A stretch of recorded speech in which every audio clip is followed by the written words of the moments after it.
Hi, my name is Michal Porada and you are listening next episode of our podcast Rade Porade. You can listen other episodes on IM24.pl or streaming platforms. We are approaching the end of the year, so I think that it's a good moment to make some summary focus of this year. To be honest, disturbing and busy. Black Friday behind us, but what about Christmas rush? And to be honest, should we look at problem of scam only by looking through the prism of shopping? What is scam procedure in cyber meaning? In this episode with my guest, we will try to cover trend landscape and modern techniques of scammers. Let's begin. Scam. Is there a fix for this problem? A review of fresh cases from the world. As I said on the beginning, I invite to our podcast cybersecurity expert Dmitry Tunkin, head of digital risk protection Europe at Group IB, company that is one of the leading provider of solution dedicated to detecting and preventing cyber attacks, identifying online fraud, investigation of high-tech crimes, and intellectual property protection. Hello, Dmitry. It's very nice to hear you. Thanks for your presence. Thanks, Michal, for letting me join your podcast. And hello, everyone. Dmitry, at a very start, I wanted to ask you about your cybersecurity beginning, where you started and when you stated that it's your way of life. Okay, actually, the start was around 10 years ago. So while studying at a university, I'd been working at several places as an IT engineer. And around 7.5 years, so almost 8, I joined the Group IB team. So at the very beginning, I was impressed how passionate the guys were in their intentions to give a strong fight to cyber criminals on different battlefields. So they started with some typical anti-phishing and incident response, cyber threat intelligence things, and even touched a bit digital content piracy. So since that moment, I have to admit, I really got infected. So I'm still in. And during the past years, I passed through an exciting journey from an intern to the guy who was responsible for the development of our entire product. You are working in digital risk protection department. Can you describe what is the scope of your work and your department, of course? How looks your team? Yeah, definitely. So digital risk protection is something that was born around a couple of years ago. So we understood that typical brand protection is a bit weak to support our customers, and we decided to redesign it to refresh the product, utilizing approaches and technologies that were and are being used by threat intelligence and attribution, so by our threat intel guys.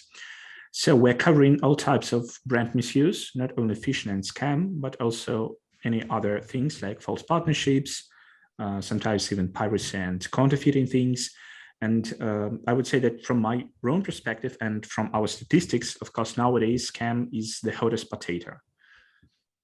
Okay, Dmitry, but we should start by covering scam procedure. Could you explain what is scam? I know it's a very wide subject, but from your perspective, in a few sentences, what is scam and what phase can it take? Yeah, of course. So there always, has been an overlap in definitions between scam, fraud, and phishing.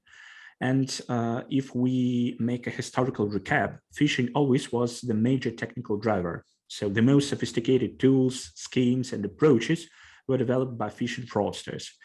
If we take a look back from the perspective of the definition agreed by the international community, so actually it is placed on the website of ICANN, so let's say the major regulator in the GTLD domain name zone. It declares that a fraudulent website should be recognized as a phishing in case of two things happening on its pages. So the first one, it should be a copy of a legitimate website. So it should be a clone page or a clone website. And secondly, there should be a fact of credentials or card data interception directly from this particular page.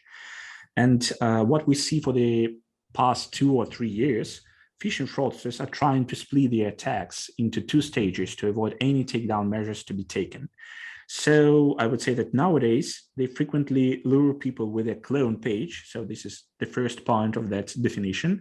But afterwards, they ask to leave your contact details, and in some time, they will send you a cheating link privately. So this really splits the entire attack into two stages. The primary idea of scam is to build a direct interaction with a victim. So by scams, we recognize some extremely basic and direct things, like convincing a victim to pay you in advance for something that maybe won't be delivered, as well as those cases with the splitting of a real phishing campaign. Back to our today topic, scam and modern techniques of scammers. How does year look from your perspective regarding cybercrimes and amount of threats, especially when we want to compare to past years? Is there some changing trends from your perspective? Yes, of course. So I would say that there are three major things. So first of all, scam is becoming organized, really well organized, and much more affordable for those scammers who are just, let's say, entering this business. So we track lots of criminal groups that are constantly developing and producing different tools that previously were common, mostly for the phishing field. So they're trying to build automated processes of content pages generation. They're also improving constantly money laundering schemes. And what is the most important, they made scamming tools much more affordable, as I mentioned. So this means that non-skilled, non-technically skilled internet users are now being lured to use these tools. So the second trend is that the scams are becoming much more tailored. So for instance, you may catch a scamming airline ticket selling page only heading towards to the airport and trying to grab some tickets in a rush directly via the metro Wi-Fi network. So the same thing works with invest and pension funding scams. They are targeted to some certain regions, groups of people, and so on. So this makes all these scams be much more difficult to be detected from the technical perspective. Okay, how looks targeting of those campaigns? Why me as end customers see scam? So actually, this is all on the surface. So it's the same how all the advertising market works. So modern scammers, they really quite deep into digital marketing, also into trafficking, internet trafficking, of course. So they know how to utilize traffic attraction tools. And at the same time, the tools themselves also became simple to be used. So it needs only around 150 euros to launch a campaign within Facebook advertising network. And only with this amount of money, you will attract around 2,000 to 5,000 of potential prospects.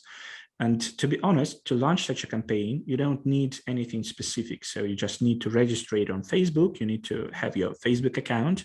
You need to have this amount of money. And just with a pair of clicks, you will set up the entire advertising process, advertising campaign. So very simple process. Yeah, exactly. So it's quite simple, and the same works with the contextual advertisements and so on. So it became quite more easy to attract lots of users to your pages. Group IB are providing really interesting reports and elaborations. Last time I checked your threat landscape and modern techniques of scammer report, I think it's quite new. On first chapter, you are mentioned everything is going digital, and of course it's normal, but how this trend affects the vectors, vectors, tools, and media used in this procedure? I suppose it would be essential to make a recap for the past 2 years. So with no doubts, these are the years of the global pandemic, and it means that lots of SMBs had to launch online alternatives to their offline businesses. Also, huge banks that previously were not so deep into online, so even then they started to look in more details and started to develop their online products quite massively. So as a result, already around 30% of sales are happening within social media. So this is something I would say new that just turned out during the past 2 years. And if we look at scams, for the past 2020 year. So according to our research, almost 55% of brand-related scams were revealed within social media networks. So of course, basic websites, so regular websites, they are still taking part in this challenge, and their share is quite impressive, but it is, I would say, much more less. So only around 22% of the share of all the scams that were revealed by our analysts. At the same moment, if while talking about scams, I would say that it is initial to touch on the topic of traffic attracting tools. So as mentioned previously, scamming presumes direct interaction. So in most of the cases, it means working with massive audience with rather low conversion. So if for the 2020, the categories which grew up more than others are as follows. So the first one are social media advertising networks. They increased, so this channel increased up to 12% for the last year. The second place goes to email sendouts, and those increased up to 10%. And the third place are the direct messages on social media networks. So as you may see, all the three tool types presume targeting and interacting with potential victim directly. But social media, from the perspective of direct channel and also messengers, are in the top three. Dmitry, from your perspective and of course experience, how look modern internet users portrait? I know that it's a big simplification, but stats should be true. Next thing, is this portrait helps actors or on the contrary? So if we again take a look back to not only 2020, but 2010s even, in that days, around 5% of traffic came from mobile devices. So this is a really tiny thing. And the rest was occupied by desktops with the prevalent usage of browsers. And nowadays, the share has changed significantly. So around 56% of traffic from now on oranges from mobile devices. And if we look more precisely at the pattern of using those mobile devices, we will see that mobile users spend only around 8% of their time within browsers, which means that the most common nowadays place for using of internet is working within dedicated apps. So like email clients, messengers, social media, etc. So you don't need to know how internet works anymore. You don't need to build up the internet connection. You are just taking your phone, and most of the time, the most typical internet user is utilizing different apps that were built especially for, web surfing, for data exchanging, etc., which also reflects, I would say, on the pattern, on the appearance of the modern scammer. So the modern scammer is pretty the same guy who got used to utilizing the internet in the pretty same fashion, but who is, let's say, playing for another team. What's the most modern popular scam now? Which topics are in the top 10? So today I would say that I'm going to get a look back to the past 2 years and also to COVID quite frequently, because this situation has really changed the paradigm of online businesses, of offline businesses, and also it changed the paradigm of scams. So we are constantly passing through all these lockdowns, which means that people are starting, and they have started already to interact within online platforms much more intensively. So we see a significant rise in scams that are being targeted on. So the first place I would say is delivery services and marketplaces. The second place is investment platforms. Then hiring, because still anyone is being placed in a lockdown, still sometimes you need to find a new job. Also pension funding, and of course, COVID certificates. So I have much more topics than that, but I would say that this is the top list, the short nominates for the, for the past year. And again, I need to draw your attention that out of those, the most notable are delivery scams and marketplace scams, because people still need to get some deliveries during those lockdowns. You mentioned about the social media, scam on social media. We know that's a real problem, and even in the face of many campaigns that work on informing people about the threats behind scam procedure, creating by, for example, shopping platform, banks, etc., amount of victims are still growing. How can work scam? What's behind the curtain? Could we are talking about a bot, or we are talking about organized cyber crimes team? So, I suggest to speak on that on an example, because it is always much more easier to speak about something solid.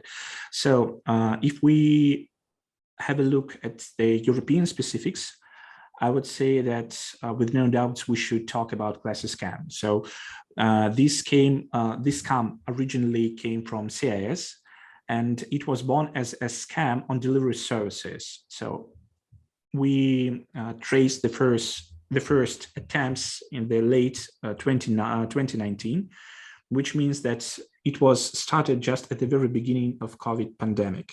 And during the past 2 years, with the growth of delivery services, it also grew up significantly.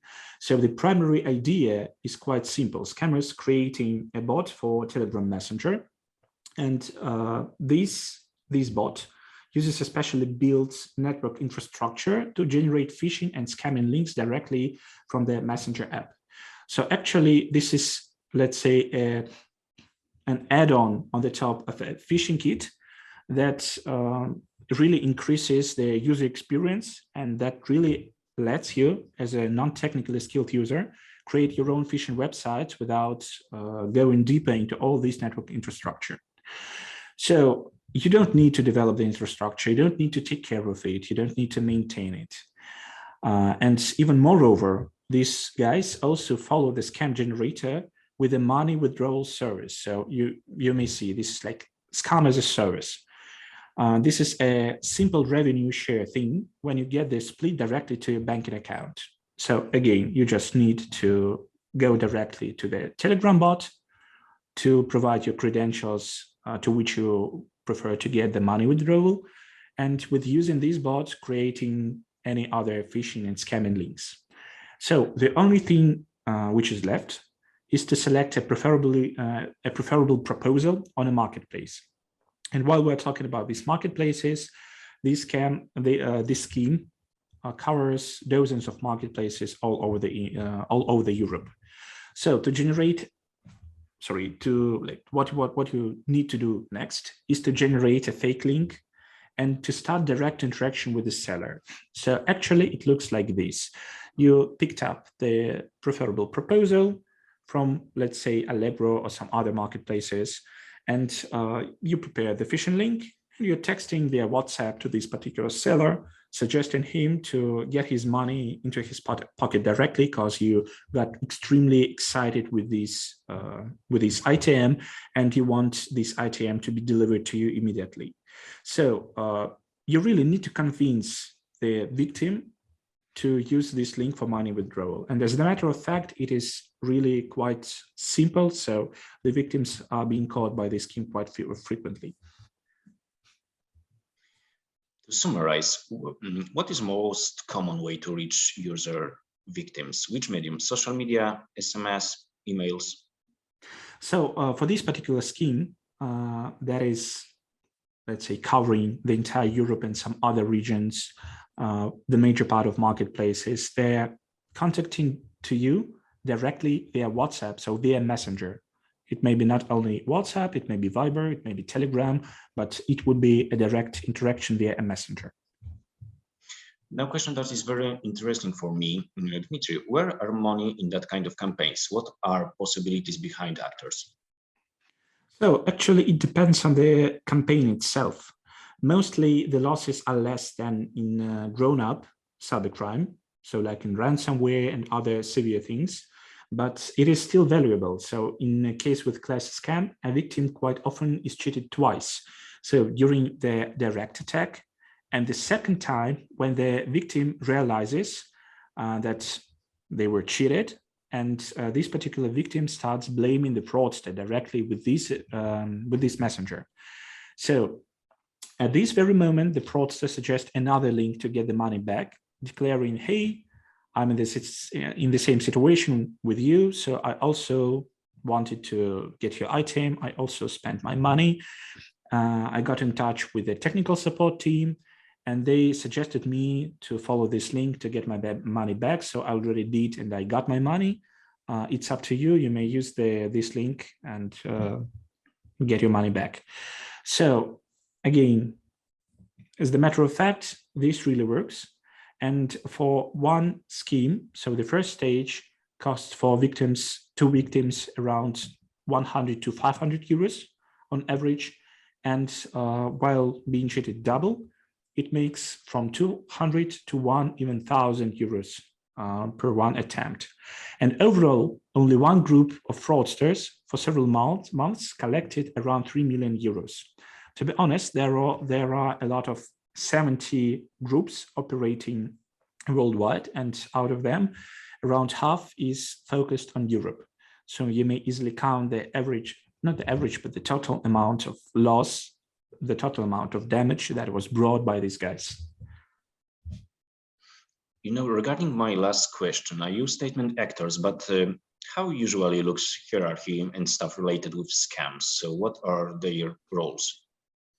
So actually, of course, it may be different. And again, it will mostly depend on the scheme itself.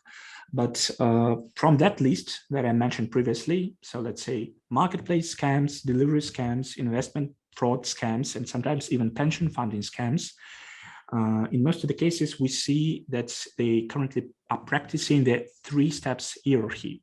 So at the very top are admins, aka bosses. So they are those guys who are responsible for producing the tools, inventing the approaches, the techniques. They also take care of money laundering. They're also managing other guys within their teams. And out of one transaction, the share is around 20 to 30%. The second stage are workers. So these are, let's say, the laboring guys who are working with their hands, and they are literally called workers. So they are really the ones who are utilizing the tools for direct cheating. So these are the guys who will start this direct interaction, the conversation with you. They often provide their personal banking accounts to admins, which the purpose of getting the share of scammed money. Sorry, with the purpose of getting the share of scammed money. And even moreover, due to this fact, so they are disclosing themselves, their real identity to the admins. And due to this fact, quite frequently, this data is being leaked on purpose by admins to local police departments. So their share for admins is around 65 to 75% from a transaction. If, I suppose there might be a question, why do these admins are sharing this data to local police departments? And the answer is quite simple. So they call this process cleaning the fields. So they're providing the local police departments with some data because, of course, these local police departments are facing with some claims from the victims.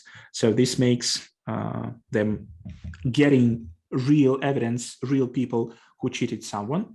And also it makes them feel much more comfortable, admins, because they're trying to remove those people who don't know how to anonymize themselves. So they're increasing the security of the operations. And the last but not the least are callers. So these guys, I would not say that they're the very lowest stage of the pyramid, but they're somewhere at the very stage with the workers. So these are the ones who call victims directly and who convince them by voice, so by phone, to proceed with the payment or registration of the platform and so on.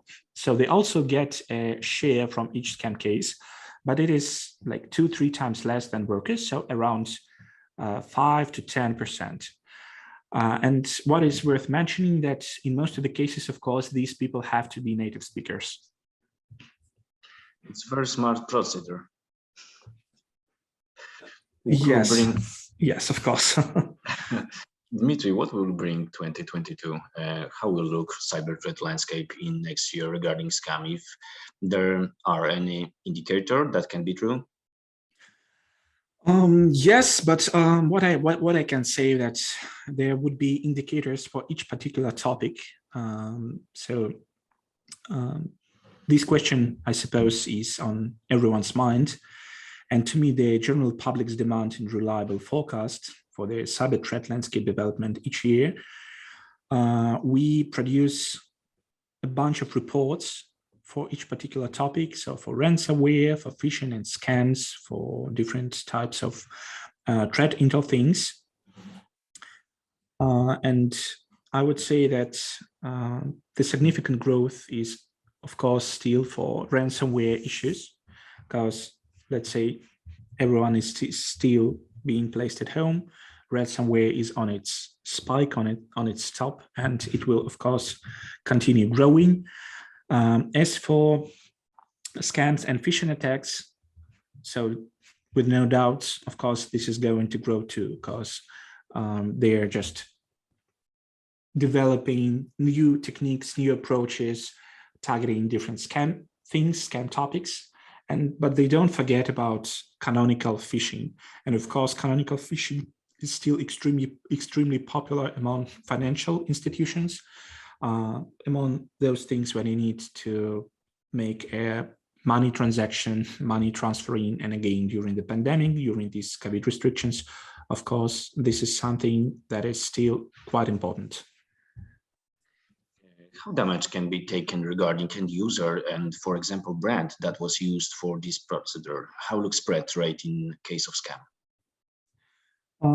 So, speaking about the end user, so how you may protect yourself, how you may, let's say, take off the damage. I suppose that we may touch on in more details a bit later on. So we may speak about some typical digital hygiene specifics. But as for the brand, as for the company itself, I would say that the rules are the same as phishing or other types of cybercrime.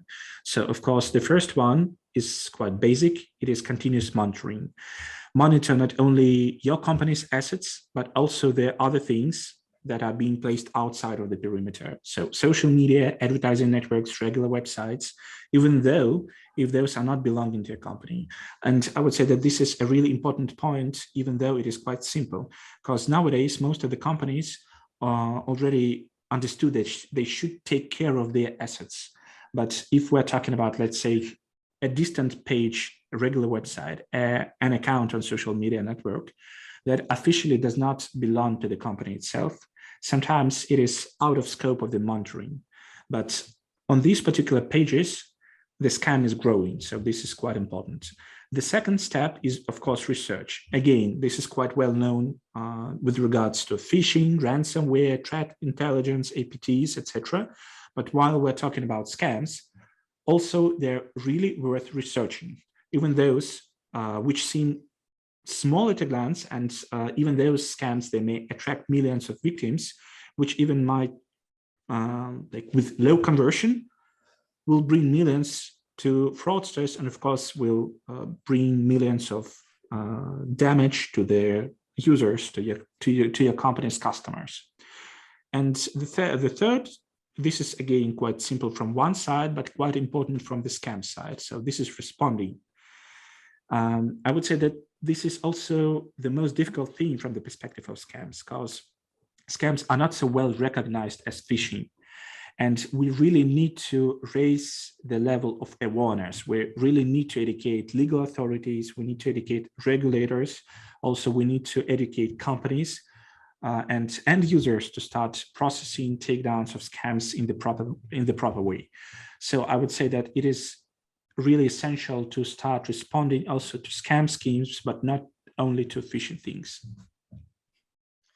Your company is responsible for many security domains, for example, threat hunting, security intelligence, fraud prevention solutions, cyber investigation, and many more. You mentioned before our recording about your cooperation as an official partner with Interpol and Europol. How this kind of cooperation looks in, in production? Could you tell us more? What this cooperation give to you, for example, to fight against scam campaigns?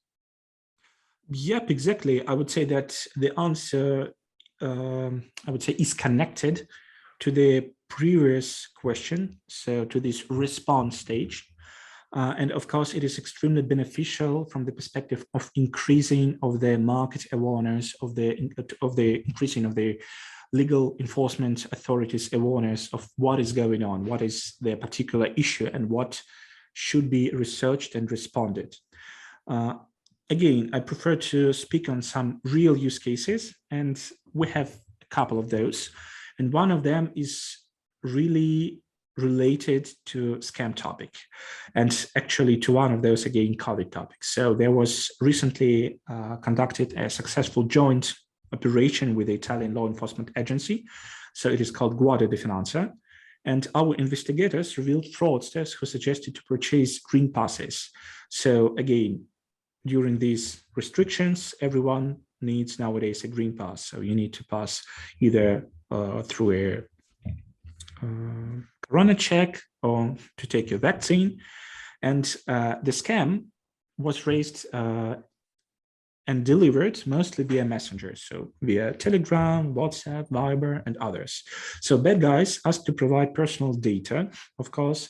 So sometimes followed by health declarations. Sometimes they also requested for some personal documents like ID cards, passports, etc. And of course, they asked for payments. The average cost was from 100 to 130 euros.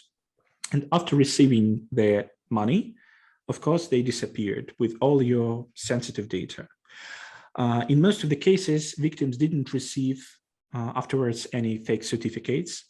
And so as a result, this joint activity helped to reveal the entire group that was involved into this scam and to proceed with not only taking down the initial things like the posts on websites promoting these type of scam, not only those groups and accounts within messengers, but also it helped to combat the core of the problem, so the cybercriminal group itself. So again, from the perspective of educating the law enforcement agencies, from the perspective of really combating the crime itself, and modern scams are really becoming cybercrime. So this is really cyber and really crime. The second case, I would say, is the joint operation together with Europol. And it is mostly connected to compromised cards. So our specialists revealed an impressive number of compromised cards. So out of the entire batch of data, the data that was delivered by our guys is around 30%. And the entire operation helped to save around 40 million euros for the European Union citizens.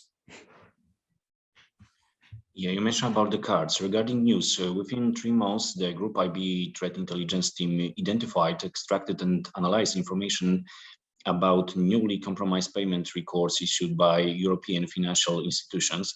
This data was collected from several proprietary sources, such as botnet and GS sniffer infrastructure, as well as underground card shops and markets, if I can take this, monitored by the Group IB. How often is that kind of success, against criminals, and how often criminals live with a smile on their face and full pocket? So I would say that if we try to answer on the question, how often do they live with a smile on their face and with a full pocket? So of course, it depends. It depends on lots of the things.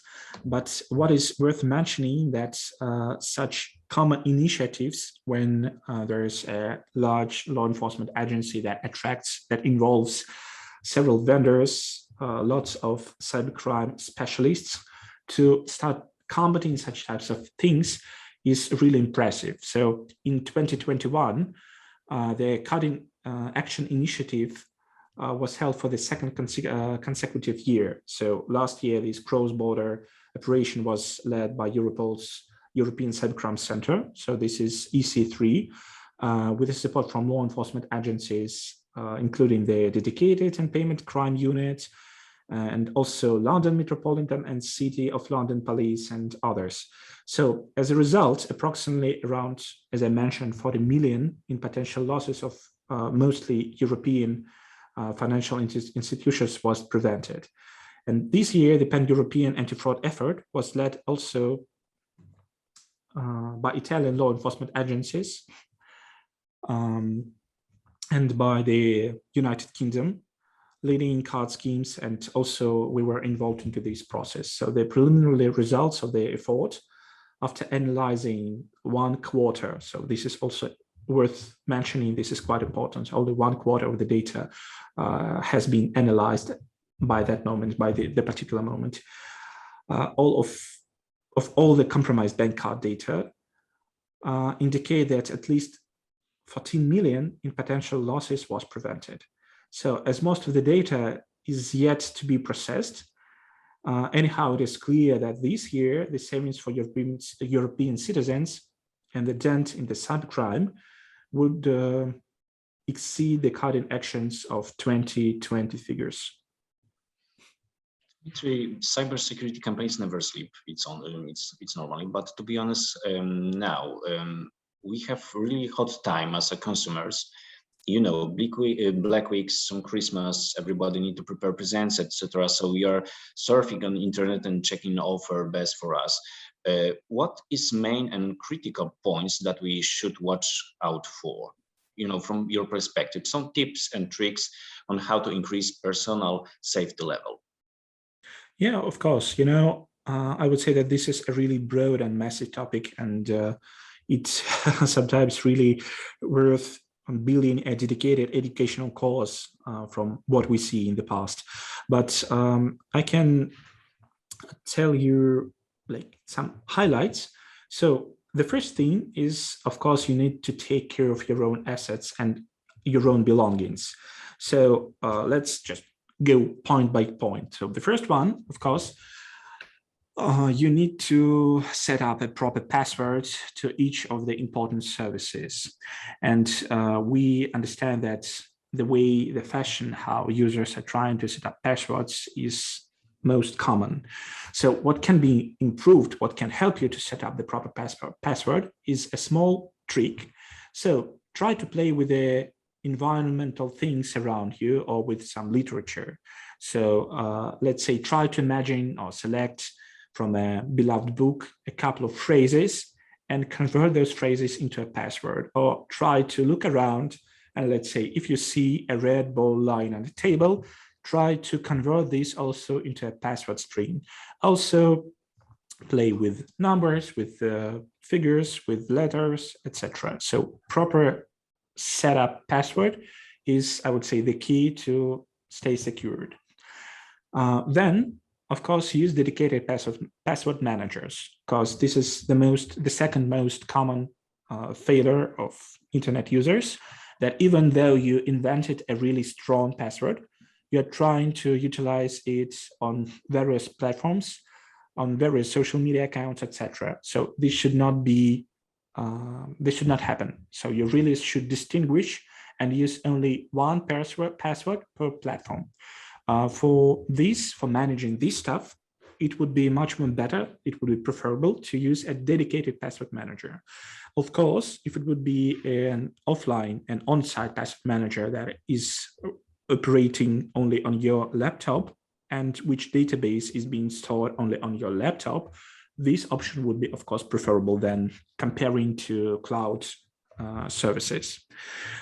So then it's the turn to have a look at your important accounts like Apple Store, Google Play, and others. So those ones to which all your devices are sticked to.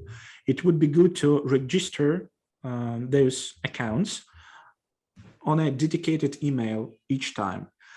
Again, the most common thing that people are trying to use one certain email with a really weak password for registering all their devices. Don't use any common widely known email addresses or for registering your important accounts. Then, of course, 2FA, so two-factor authorization, for all the, again, valuable accounts. And this is, again, my suggestion also for non-valuable accounts. On social media, on messengers, email accounts, and others, please set up two-factor authorization. So please use your mobile phone number as the second factor to authorize entering the account. And of course, update your firmware. So you may see that if you have a look at different versions, different news related to Apple, Google, other producers of different devices, they're constantly checking the vulnerability of their software, and they're constantly producing different upgrades to prevent your data being lost in the future. So please take care of proper and immediate updates of all the firmware on all the devices that you have in your pockets. But the second part is about your behavior in the internet. So what you can do to avoid being scammed on the web surface after taking care of your assets and your belongings. So the first rule is don't trust anyone. So be cautious with all the incoming data that you face with. Emails, messengers, banners, and so on. Don't follow the white rabbit. Don't act like an Alice from Alice in Wonderland. Yep. So check the sender of the email. Check whether you know the guy who is typing you in a messenger. And if you know him, try to reach out him via a different way. So maybe via a mobile phone call or some other sources that you may reach him out to. Also, if you operate via a platform, let's say marketplace, banking application, website, special website, and so on, never accept any external links for further cooperation or money exchange. So this is, again, that will help you to protect yourself out of let's say, classic scammers, even though the opponent may be quite pushy and convincing you to do that. So please don't click on any links, any suspicious links that you are getting in this way. Also, when you're faced with a website for the very first time, try to verify it. And this is also a large and broad topic. How can you verify it? So I would suggest that first check whether the connection is secure. So it is mentioned in the URL string. There should be either HTTPS, so S should be at the very end of the HTTP in the link row, or there should be a pictogram of a padlock, also somewhere in the browser nearby to the link itself. Also try to check the website origin via at least an open source tools. So you may try to check their registration date via services that are called WHOIS. So these are the services that are containing the registered data. So when this particular domain name was registered, who was the owner, what is the origin country, and so on. So also try to check Google reviews if there are some. Try to use services like SimilarWeb to understand their website traffic origin. So it is quite essential to get understanding whether this website collects traffic from, let's say, email sendouts. This is something suspicious if the most part of the traffic goes from email sendouts, but it's quite okay, let's say, if it goes from Google search. Also, try to use services like Scam Advisor, Trusted Pilot, and others. For all the regions, for all local European regions, there are some specific services that may be utilized, but the major idea of these services is collection of reviews of users who faced with this particular website and who tried to operate with it. So it will help you to reveal if the website was involved in any scams in the past. And I would say that last but not least tip is, please use a dedicated card for online payments. Never use your major banking cards, which is stick to your major banking account to which you are getting your salary. So try to register a dedicated card, and each time you're proceeding with a further payment, just withdraw some money to this account. And even though if you get cheated with this card, it will help you not to lose all the money that are being placed on your banking account. Also, if there is a way to proceed with Google Pay or Apple Pay Pass, sorry, this would be the best choice. So if it is possible to proceed with these types of payments, then please do. I want to talk about some kind of, digital hygiene and balance between life and work. How often office staff and network become a victim by using corporate equipment to do private activities, in the same way, clicking banners, using our personal mailboxes, using the same credential as business ones, shopping, etc. This is a wonderful question. After all, we are all humans, and that saying, like, for want of a nail, a horseshoe was lost, and for want of the horse nail, the battle was lost. Yep. So while we constantly analyze massive data breaches and we face with dozens of accounts that were registered with the usage of corporate emails. So really, people are constantly using their corporate aliases for registering on different side projects. And why it is not okay? So quite often, when people skip the first step from the previous list, so setting up a proper password, the password used for registration on different portals is often equal to the one that is being used for their corporate accesses. So maybe for their corporate network access, some special services, and so on.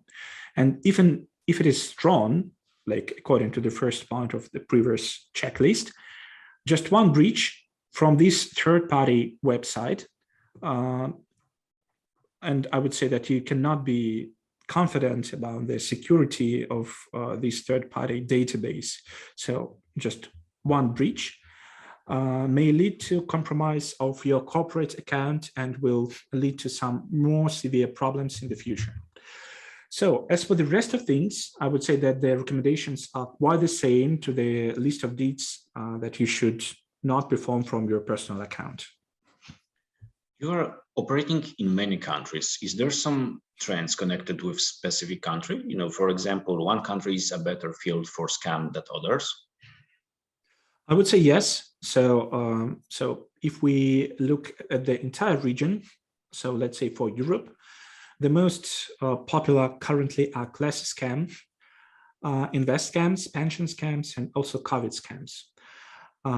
Why class scam and why invest scam, why pension scams? Because Europe is a very, let's say, good place for life. So some charity funding also are being well set up here. And from the perspective of using the internet, lots of people in Europe are really using investment platforms, are really using marketplaces for delivery, and so on. So that reflects on the landscape of scams. If we have a look at APAC and MEA, the most common scams are pretty different. So in APAC and MEA, the first place is taken by Google Blogspot scam. So these are just simple one-day scams that are being distributed among Google as a hoster. So they're being placed on Blogspot. Also, they have marketplace scams, but they are quite different from class scam. And in APAC and MEA, marketplace scams is something more basic. So this is not so severe, but this is being distributed quite massively. And of course, they also have these investment fund scams and COVID scams. But if we look in more details at Europe, I would say that pension scams are the most hot potato for some Nordic countries, for DACH region. In the meanwhile, class scam is the most popular for the Eastern Europe. So as soon as you're facing with lots of promotions, there's lots of activity of broad groups of people on marketplaces, of course, class scam goes to this territory. The next question is regarding Poland. What kind of scam is most aggressive in our country, my country? Which companies' trademark are used for these campaigns in most cases? So I would highlight two major types of scams. One of them is really online, and second one, I would say that quite offline. So the first one is class scam. So this is the one I'm talking about the entire podcast. And it affects all the marketplaces, all the popular ones. So it affects OLX.pl, it affects Allegro, it also affects Posta, it affects InPost, and quite recently they even added their service, which is called Vinted. And Vinted is damaged all across the Europe, not only in Poland, of course. As for the second type of scam, it is phone banking scams. So when someone is calling directly to your phone, pretending to act on behalf of your bank, trying to explain you that you are being cheated at the moment and you need to start the interaction with a police officer or something like that. So this is also the most popular type of scam currently that we see in Poland. How brands and companies work to take care of prolonging their current domains names, be aware of typo squatting, register their trademarks, keep an eye on social media, etc., etc. I mean, very popular case is that some actors are buying non-prolonging domains or use very similar domains like, gmail.com or something like this. Other problem is to monitor hackers campaign, for example, phishing emails campaign or campaigns in social media that use trademark of companies. Is this a big problem now? Of course. So you mentioned a broad range of troubles, and I would say that with no doubts, all of those are still a problem. Even though there are enough technical ways how to deal with the mentioned things. So typical phishing, which also bases on typo squatting, is enough strong, as I mentioned before, and it is of course still growing. Maybe not so rapidly like scams, but it is growing. And so I would say that while detecting new trends, you should never forget about the old ones. Very, very interesting for me is a problem with fraud in today's business. BEC, business email attacks, and similar procedures, sometimes with small format, but sometimes similar to a big cannon, where companies could lose even millions. Regarding recurring of that kind of cases, how companies are prepared for attack using this vector?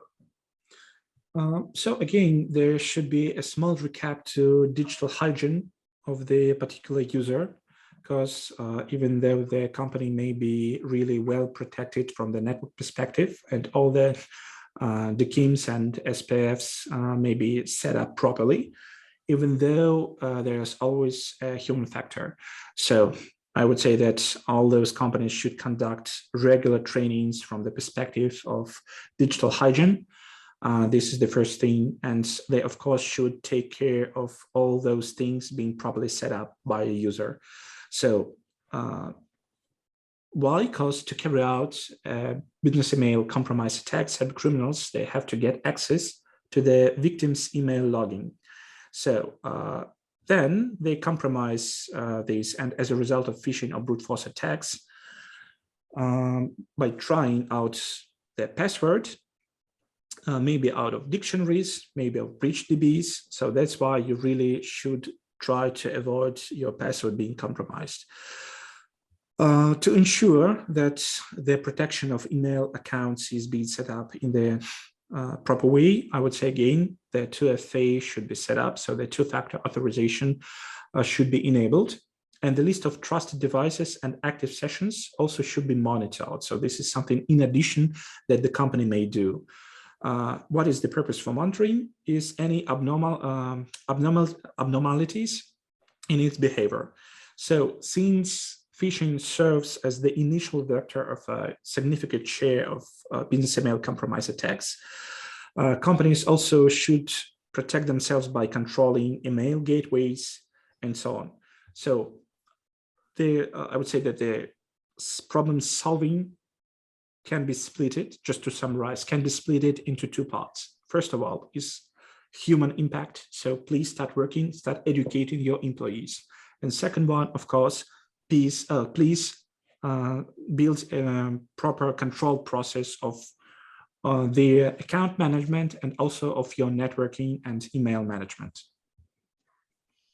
Dmitry, last question to you. Could you tell us some, real stories, cases that you were working on? The most interesting, most clever, or even most sophisticated one, and what is most important?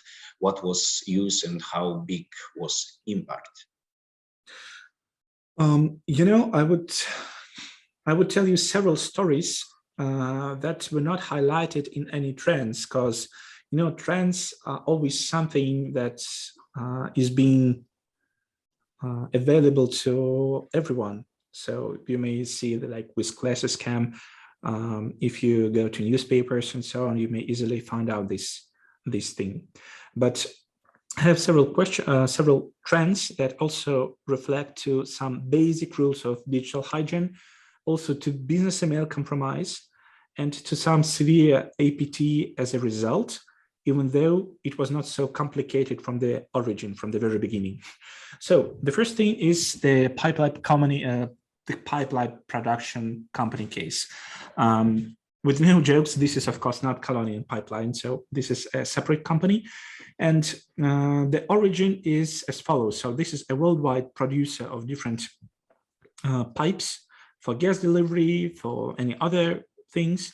They have a broad range of offices being diversed all around the world. So for each particular region, and sometimes even for a particular country, they have the proper headquarters, which means that, let's say, if you want to start a business, if you need some pipes delivery, you will get in touch with your local headquarters and you will request for some product. And if this headquarter understands that due to some reason they may not support you with this amount of things that you are requesting for, they will ask for the help of the closest headquarters, or maybe they will drop a message to the global headquarter and so on. So what is worth mentioning at this very moment, that all the local headquarters, they have their own email address, not email, but domain names, to which the local email accounts are being stick to, which again reflects on the specifics on the email email exchange between the employees all around the world.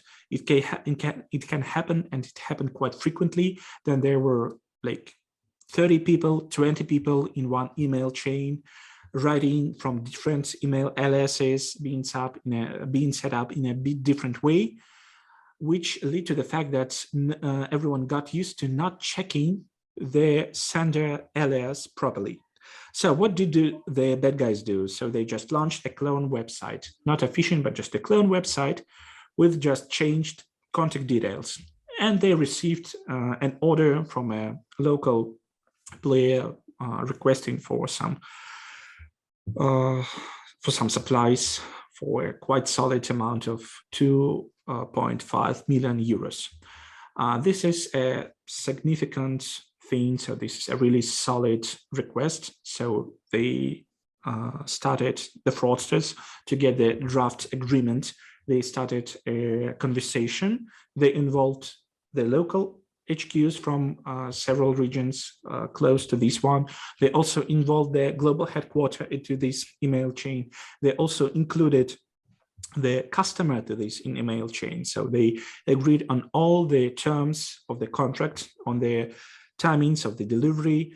They also received the draft agreement. They approved the draft agreement with all the parties inside their email chain. And after that, they just changed the payment details, and as a resulting document, as the resulting agreement, they sent this document to the victim. As a matter of fact, the victim was also a part in this conversation. So with no doubts, they were confident that they're getting everything being set up properly. So of course they made that payment. And just imagine, within a couple of days, so starting from the receiving of this particular request, within a couple of days, as the request was urgent, they just got this contract signed, and they got the money on their fake account. And just in 2 days, the loss was around 2.5 million euros for that huge company. And what is interesting and what is worth mentioning here is that the domain name management was not set up properly. So nobody was taking care of the entire bunch of domain names. So local marketing departments may launch their own landing page, etc. So some small things, as I mentioned previously, led to some severe losses. So the second case is about, so I would say that there are two cases in one, and it is about the distribution of some non-severe scams targeted on not B2B, but B2C victims within a Facebook social media advertising network. So all of us constantly utilizing Facebook, Instagram, some other social media networks for just searching for some things, for looking through the pictures and so on. And these are exactly two of those platforms where you may launch your personal advertising campaign quite simple and fast, as I mentioned previously. And the thing that we detected half a year ago was affecting the World Health Organization brand. So again, this is something that overlaps with COVID topic.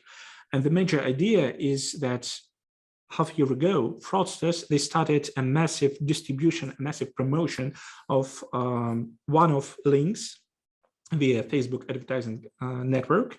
So those links, those particular websites pages were promoted within social media, and they lasted only for a couple of moments, so from 15 to 30 minutes. And they were suggesting to pass a survey, and after this survey, there was a chance to win a prize. So quite simple thing. At the very end of the survey, in most of the cases, you got lucky and you really got a chance of winning the prize. But to get the prize, to get that amount of money, you were asked to pay the tax for money withdrawal. So this is quite simple thing. And in that case, you really were supposed to send the money. So it was not phishing, it was just sending money to some distant third-party banking account. The amount of money was tiny, so it was from 3 to 8 euros, so not so huge enough. But at the same moment, if we remind the very beginning of our conversation, when I said that you may attract dozens of victims, lots of traffic, and even with low conversion, you will get quite solid figures in your fraudster's income. This is exactly that case.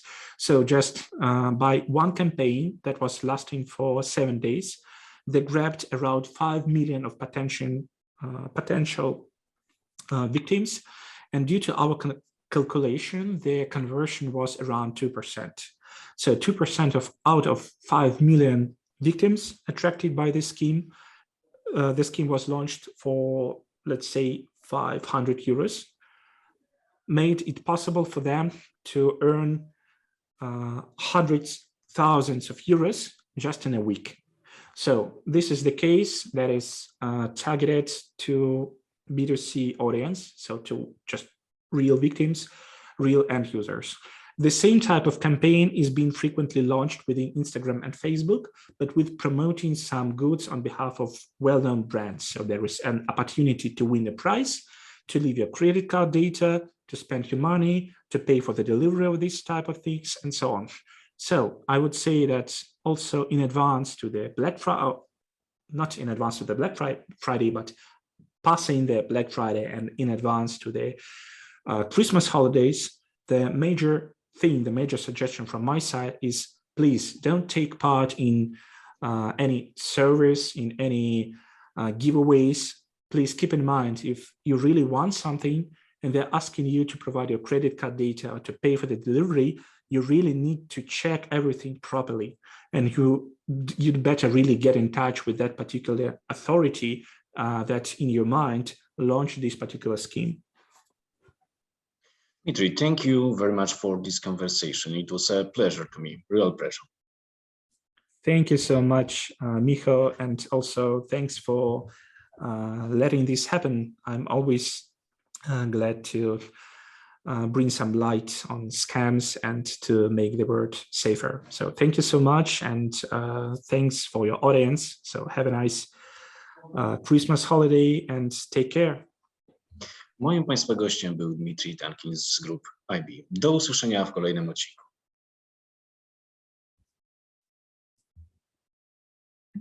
Okay, I finished the recording from my side.